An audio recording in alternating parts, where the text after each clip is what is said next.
السلام علیکم ورحمۃ اللہ وبرکاتہ۔ محترم ناظرین، صادق نیوز فور یو میں آپ لوگ کا استقبال ہے۔ ہمارے چینل پہ نئے ہیں تو چینل کو سبسکرائب کریں، شیئر کریں، کامنٹ کریں۔ آپ کا سبسکرائب کرنا ہمارے لیے خیر مقدم ہے، استقبال ہے آپ کا۔ اپنے بھی دوست سبسکرائبر ہیں، سب کا شکریہ۔ ناظرین، یونیفارم سول کوڈ آئین میں دیے کئی بنیادی حقوق سے متصادم، قابل قبول اور ملک کی یکجہتی اور سالمیت کے لیے نقصان دہ۔ مولانا ارشد مدنی۔ جمعیت علماء ہند یکساں سول کوڈ کی مخالف ہے کیونکہ یہ آئین میں شہریوں کو دفعہ 26 میں دی گئی مذہبی آزادی اور بنیادی حقوق کے سراسر منافی ہے۔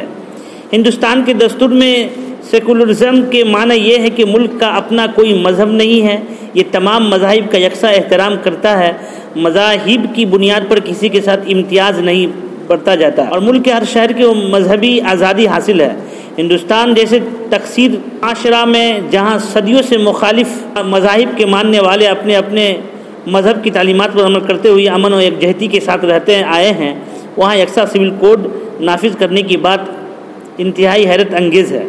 بلکہ ایسا محسوس ہوتا ہے کہ ایک خاص فرقہ کو ذہن میں رکھ کر اکثریت کو گمراہ کرنے میں کے لیے آئین کی دفعہ 44 جو کہ دستور ہند کے رہنمائی اصول کے باب درج ہے، جس کا نفاذ لازمی نہیں بلکہ ایک مشورہ ہے کہ اس کی آڑ لی جا رہی ہے۔ کہا جاتا ہے کہ یہ بات تو آئین میں کہی گئی ہے، حالانکہ خود آرے نے کہا کہ یونیفارم سول کوڈ بھارت کے لیے غیر فطری اور اس کے تنازعات کے منافی ہے۔ یہ ہے کہ یکساں سول کوڈ کی ہدایات کے ضمن میں کہی گئی ہے، مشورہ دیا گیا ہے، وہیں شہریوں کے بنیادی حقوق کی ضمانت آئین میں دی گئی ہے۔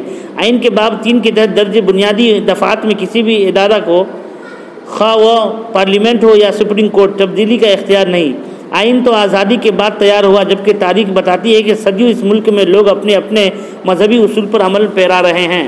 لوگوں کے مذہبی عقائد اور رواج مختلف رہے ہیں، مگر ان میں کبھی کوئی اختلاف یا کشیدگی پیدا نہیں ہوئی۔ در حقیقت ایک مخصوص ذہنیت کے لوگ یہ کہہ کر اکثریت کو گمراہ کرنے کی کوشش کر رہے ہیں کہ یکساں سول کوڈ کی بات آئین کا حصہ ہے، جبکہ ایسا بالکل نہیں ہے۔ ملک میں قانون و انتظام کی صورتحال کو برقرار رکھنے کے لیے تعزیرات ہند کی دفعات موجود ہیں، ان کے تحت ہی مختلف جرائم کے لیے سزائیں دی جاتی ہے اور ان کے دائرہ میں ملک کے تمام شہری آتے ہیں۔ البتہ ملک کے اقلیتوں، قبائل اور بعض دوسری برادریوں کو مذہبی اور سماجی قانون کے تحت آزادی دی گئی ہے۔ مذہبی، خاندانی اور سماجی ضابطوں سے ہی مختلف مذہبی برادریوں اور گروپوں کی شناخت وابستہ ہے، یہی ملک کی یکجہتی اور سالمیت اور اتحاد کی بنیاد ہے۔ ایسا سول کوڈ کو نافذ کرنے کا مطالبہ شہروں کی مذہبی آزادی پر قدغن لگانے کی ایک سوچی سمجھی سازش ہے۔ جمعیت علماء ہند روز اول سے اس سازش کی مخالفت کرتی آ رہی ہے۔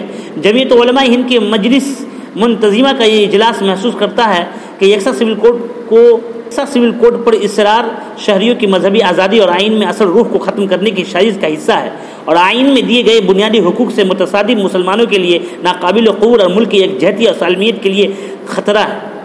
تجویز پر اظہار خیال کرتے ہوئے صدر جمعیت علماء ہند حضرت مولانا ارشد مدنی نے کہا کہ یہ معاملہ صرف مسلمانوں کا نہیں بلکہ تمام ہندوستانیوں کا ہے۔